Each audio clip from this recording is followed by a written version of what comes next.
kenapa dilakuin begini, kenapa nggak kayak gitu.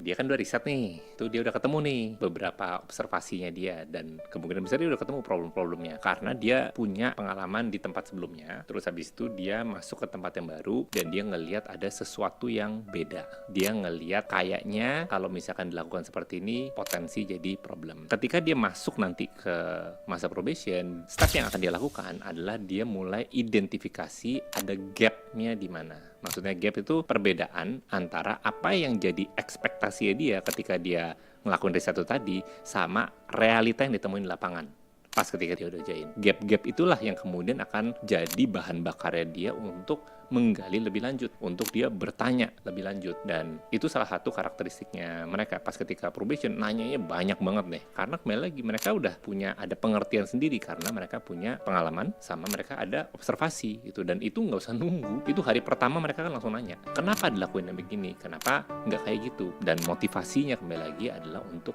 belajar, bukan untuk segera bebenah itu, karena belum masuk situ dulu, ngertiin dulu deh. Karena bisa jadi gap ini tadi itu karena kita yang tidak mengerti, bukan artinya ini real problem, bisa jadi kayak gitu. Nah itu talent-talent yang top performer akan bisa ngebedain yang mana yang real problem, yang mana yang sebenarnya oh ini salahnya di gua, atau ini salahnya di sebuah proses yang nggak ada hubungannya sama gua, jadi gua nggak mau sentuh dulu.